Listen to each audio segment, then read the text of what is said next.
অতীতে এর চেয়েও বেদনাদায়ক ঘটনা এদেশে ঘটেছে, যেমন হামের প্রকোপে শত শত শিশুর মৃত্যুর ঘটনা।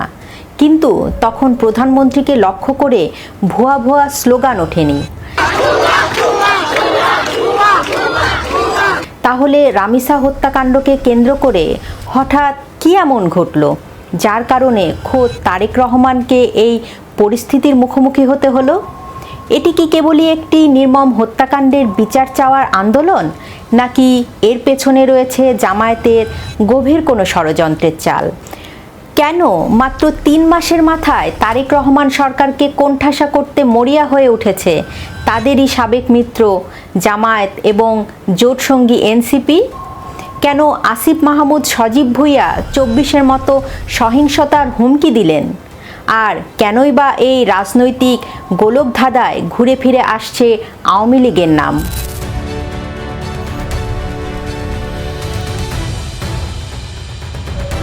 মিরপুরের পল্লবীতে যখন নির্মমভাবে খুন হওয়া শিশু রামিসার বাবা মাকে সান্ত্বনা দিতে যান প্রধানমন্ত্রী তারেক রহমান, রাষ্ট্রপ্রধানের আগমন মানেই সেখানে কঠোর নিরাপত্তা আর বিএনপির নেতাকর্মীদের স্লোগান থাকার কথা, সেখানে দৃশ্যপট ছিল সম্পূর্ণ ভিন্ন। প্রধানমন্ত্রী যখন গাড়ি থেকে নামলেন এবং রামিসার পরিবারকে সান্ত্বনা দিয়ে পুনরায় গাড়িতে উঠলেন, তখন উপস্থিত জনতার কণ্ঠে থেকে এলো এক চরম ক্ষোভের বহিঃপ্রকাশ, ভুয়া ভুয়া স্লোগান।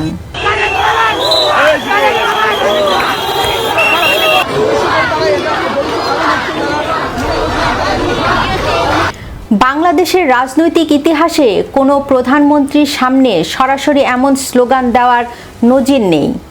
অতীতে বহু বিতর্কিত সরকার বা প্রধানমন্ত্রী দেশ শাসন করেছেন, কিন্তু মাঠের বাস্তবতায় রাষ্ট্রপ্রধানের মুখের ওপর এই ধরনের স্লোগান ছিল অকল্পনীয়। এই ক্ষোভের আগুন প্রকৃতির তীব্র দাবদাহ বা অগ্নিবাণকেও হার মানিয়েছে। কিন্তু প্রশ্ন হলো, এই ক্ষোভ কি সম্পূর্ণই স্বতঃস্ফূর্ত, নাকি এর পেছনে কোনো সুসংগঠিত মাস্টার মাইন্ড কাজ করছে? রাজনৈতিক বিশ্লেষকদের মতে রামিসা হত্যাকাণ্ডের বিচার চাওয়াটা জনগণের যৌক্তিক দাবি হলেও একে রাজনৈতিক অস্ত্র হিসেবে ব্যবহার করছে একটি বিশেষ মহল। আর সেই মহলের ফ্রন্ট লাইনে রয়েছে ইসলামী ছাত্রী সংস্থা এবং জামায়াতে ইসলামী। আসুন একটু পেছনের দিকে তাকানো যাক। রামিসার হত্যাকাণ্ডের পর সারা দেশে যে বিক্ষোভের জোয়ার উঠেছে, তার বেশিরভাগ ব্যানার এবং জনবল কিন্তু সাধারণ মানুষের নয়, বরং জামায়াতে ইসলামীর। ব্যানার ভিন্ন হলেও মাঠের লোকগুলোর তাদেরই সমর্থক। এখানে একটি যৌক্তিক প্রশ্ন উত্থাপন করা জরুরি। শিশু মৃত্যুর প্রতিবাদী যদি জামায়াতের একমাত্র লক্ষ্য হতো, তবে অতীতে তারা কেন চুপ ছিল? বেশি দিন আগের কথা নয়, ডক্টর ইউনূসের নেতৃত্বাধীন সরকারের আমলে যথাযথ সময়ে হামের টিকা না কেনা এবং চরম অব্যবস্থাপনায় প্রায় 500 শিশুর মৃত্যু হয়েছে।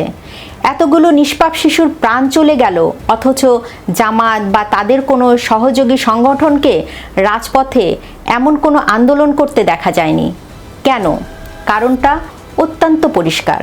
ডক্টর ইউনূসের সেই সরকারটি পরিচালিত হতো পর্দার আড়াল থেকে জামায়াতের পরিকল্পনায়। তাদের এজেন্ডা বাস্তবায়নে ডক্টর ইউনূস সরকার ক্ষমতায় থাকায় 500 শিশুর মৃত্যুও জামায়াতের কাছে কোনো বড় ইস্যু মনে হয়নি।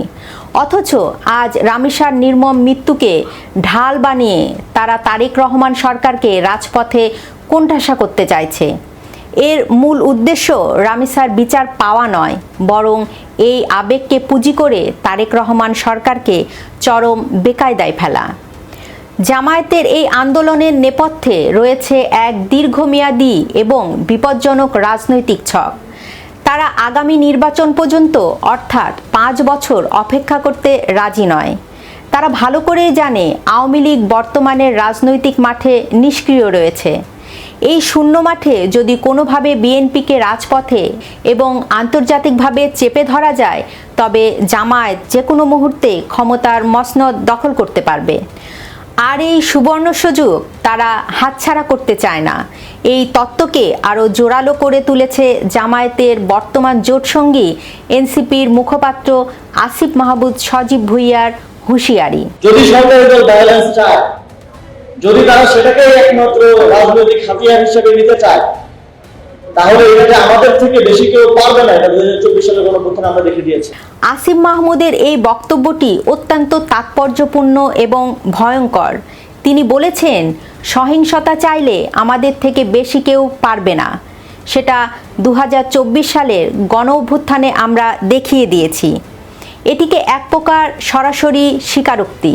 তিনি নিজেই স্বীকার করলেন যে 2024 সালের কোনো শান্তিপূর্ণ আন্দোলনের মাধ্যমে নয়, বরং চরম সহিংসতা সৃষ্টি করে শেখ হাসিনা সরকারকে উৎখাত করা হয়েছিল। মজার ব্যাপার হলো, সাবেক প্রধানমন্ত্রী শেখ হাসিনা দীর্ঘদিন ধরে যে কথাটি বলে আসছিলেন, অর্থাৎ একটি সুনির্দিষ্ট চক্র সহিংসতা এবং ষড়যন্ত্রের মাধ্যমে ক্ষমতা দখল করেছে। আসিফ মাহমুদের এই বক্তব্য ঠিক সেই কথাটিকেই প্রমাণ করেছে। যখন 2024 সালের জুলাই মাসে আন্দোলনের নামে মেট্রো রেল, বিটিভি ভবন থেকে শুরু করে বিভিন্ন এসে যে আগুন দিয়ে পোড়ালো, এবং যারা পুড়িয়েছে ইউনূসের সেই বাহিনীরা নিজেরাই স্বীকার করেছে, নিজেরাই বলেছে, গর্ব করে বলেছে যে মেট্রো রেলে আগুন না দিলে আর পুলিশ হত্যা না করলে তাদের বিপ্লব সফল হতো না। বিপ্লব কিসের?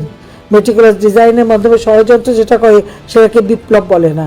আজ সেই একই সহিংসতার হুমকি দেওয়া হচ্ছে তারেক রহমানের নির্বাচিত সরকারের বিরুদ্ধে। জামায়াত এবং এনসিপি আজ যে ঔদ্ধত্য দেখাচ্ছে তা কিন্তু এমনি এমনি নয়। এর পেছনে রয়েছে সুদূর প্রসারী দেশি এবং বিদেশি কোনো বড় শক্তির ইন্ধন।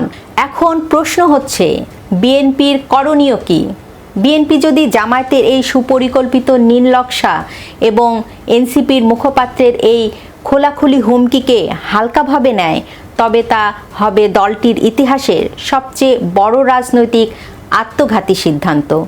ঠিক যে ভুলটি করেছিলেন সাবেক প্রধানমন্ত্রী শেখ হাসিনা। কোটি কোটি সমর্থক এবং শক্তিশালী সাংগঠনিক ভিত্তি থাকার পরেও আওয়ামী লীগ সরকার প্রাথমিক অবস্থায় কোটা আন্দোলনকে খুব হালকাভাবে নিয়েছিলেন। তারা বুঝতে পারেননি যে সাধারণ শিক্ষার্থীদের আবেগকে হাইজ্যাক করে পেছনে ওত পেতে বসে আছে জামায়াত শিবির এবং আন্তর্জাতিক ষড়যন্ত্রকারীরা। ফলাফল 2024 সালের 5ই আগস্টের সেই নাটকীয় পতন। আজ ঠিক একই রকম ভুলের পুনরাবৃত্তি করতে যাচ্ছেন তারেক রহমান। যদি তিনি মনে করেন জনগণের ম্যান্ডেট নিয়ে তিনি ক্ষমতায় আছেন এবং জামাতকে সামলানো কোনো ব্যাপার নয়, তবে তিনি ভুল করছেন। মিরপুরের ভুয়া স্লোগানই প্রমাণ করে মাঠের নিয়ন্ত্রণ ধীরে ধীরে বিএনপির হাত থেকে ফসকে যাচ্ছে। জামায়াত এবং তাদের সহযোগীরা যে কোনো মুহূর্তে রামিসা হত্যার মতো সংবেদনশীল ইস্যুকে কেন্দ্র করে দেশজুড়ে আইন শৃঙ্খলার পরিস্থিতি চরম অবনতি ঘটাতে পারে, যার চূড়ান্ত পরিণতি হতে পারে তারেক রহমান সরকারের পতন।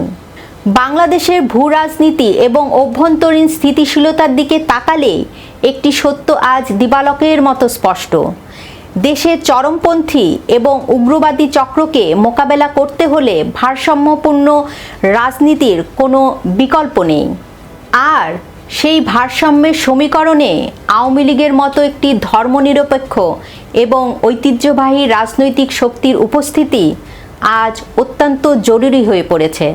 আওয়ামী লীগের ওপর থেকে রাজনৈতিক নিষেধাজ্ঞা যদি দ্রুত প্রত্যাহার করা না হয় এবং তাদেরকে মূলধারার রাজনীতিতে ফেরার সুযোগ দেওয়া না হয়, তবে মাঠের সম্পূর্ণ নিয়ন্ত্রণ চলে যাবে চরমপন্থী শক্তিগুলোর হাতে। একটি শূন্য মাঠে বিএনপি একা কখনোই জামায়াতের ক্যাডার ভিত্তিক সহিংস রাজনীতিকে রুখতে পারবে না। আওয়ামী লীগকে মাইনাস করে যে রাজনৈতিক শূন্যতা তৈরি করা হয়েছে তা আসলে তারেক রহমান সরকারের জন্যই কাল হয়ে দাঁড়িয়েছে। তারেক রহমান যদি নিজের সরকারকে টিকিয়ে রাখতে চান, গণতন্ত্রকে সুরক্ষিত করতে চান, তবে তাকে বাস্তবমুখী হতে হবে। অন্যথায় আজ যে আগুনের আঁচ মিরপুরের পল্লবীতে ভুয়া স্লোগান হয়ে তার গাড়িবহরকে তাড়া করেছে, তা অচিরেই পুরো সরকারকে গ্রাস করতে পারে। এবং অত্যন্ত নির্মম হলেও সত্য, তারেক রহমানকে হয়তো বরণ করতে হতে পারে শেখ হাসিনার মতোই কোনো রাজনৈতিক পরিণতি। রামিসা হত্যাকাণ্ডের বিচার এই দেশের প্রতিটি নাগরিকের কাম্য। অপরাধী যেই হোক তার সর্বোচ্চ শাস্তি হওয়া উচিত, কিন্তু একটি নির্মম অপরাধকে পুঁজি করে যখন রাষ্ট্রকে অস্থিতিশীল করা বা ক্ষমতার তাস উল্টে দেওয়ার চেষ্টা হয়, তখন সাধারণ মানুষকেও সচেতন হতে হয়।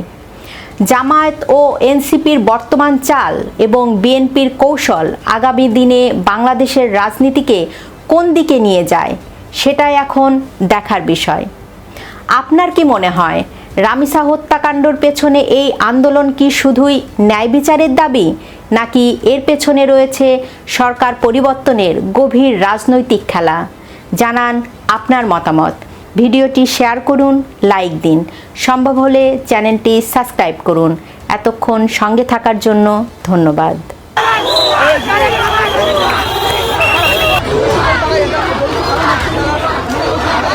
যদি সরকার এদের ব্যালেন্স চায়, যদি তারা সেটাকে একমাত্র রাজনৈতিক হাতিয়ার হিসেবে নিতে চায়, তাহলে এটাকে আমাদের থেকে বেশি কেউ পারবে না। এটা 2024 সালে গণভোটে আমরা দেখে দিয়েছি।